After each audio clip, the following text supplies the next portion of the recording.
Hi everyone, just to let you know, for the next few lessons you'll be learning about transformation that has taken place within KL and through the ministry of FGA, especially through our dear sister Lydia Paul.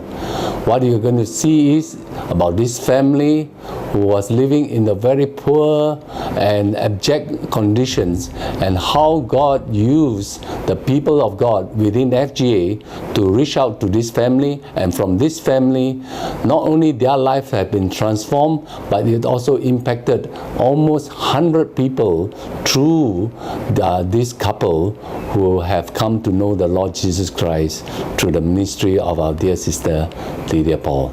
May you enjoy it as you watch this and be able to apply that which you have seen in your daily life as you move about in your community, your workplace, as well as even in the schools or in your neighborhood, as starting from your home or from your home fellowship. As our elder Kukab has mentioned, that we are going to do a case study, so I'm here to share that particular case study he mentioned in regards to the dump site in our own backyard. So this is a story about Brother James and his family, who due to hardship in life, they couldn't meet ends meet by paying rental and other expenses. So he had to literally move into to look for a place where he was not able to pay rent, where he can just meet the needs of his family. So he decided to go and build a house in the dump site, and which he has to also pay for it, for that piece of land that he built the house. And this story actually took place in our own backyard in 1991. Good evening, I'm James here. First I tried to start my house in dump area. I work in Mihun factory, and I work in carpenter workshop.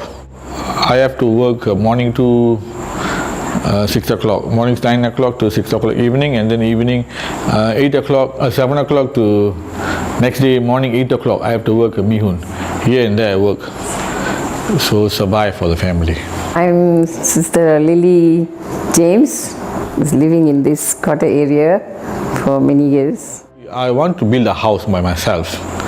The only place I can build a house is a dump area. So there's no other place that good ground I cannot get, because all full and jungle, and people lot area. So what I did, I went to dump area. I make a string around the dump area. I want to own the place for me to build a house. I didn't have the idea where we are moving in. All our belongings has been taken back.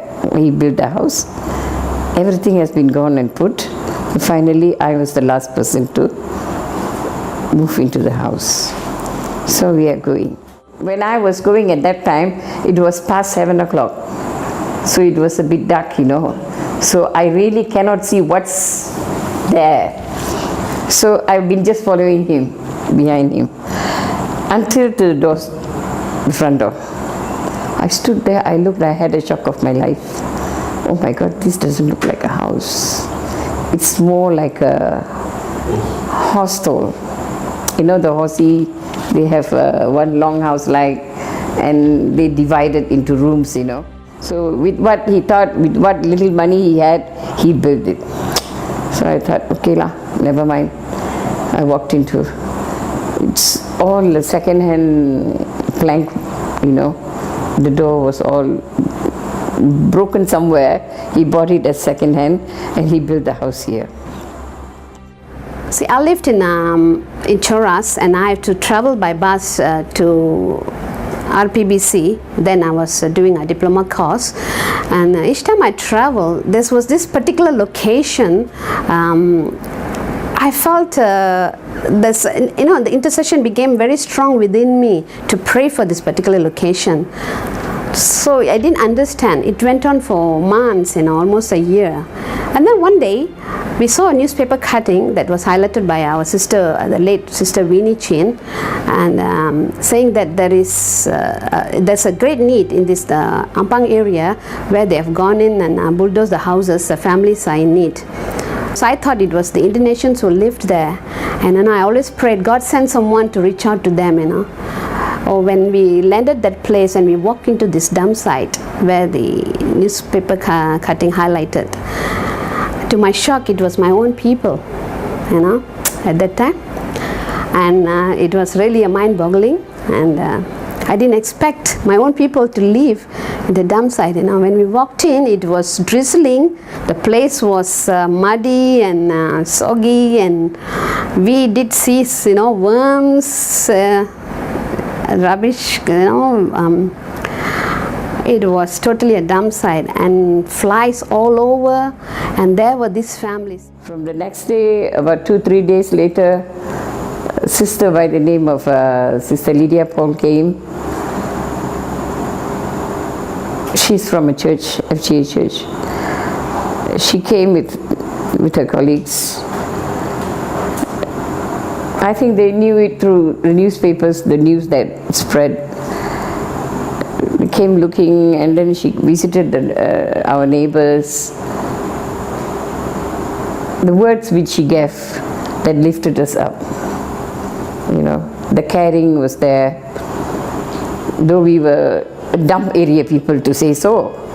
So for us it was something. It was, there is love there.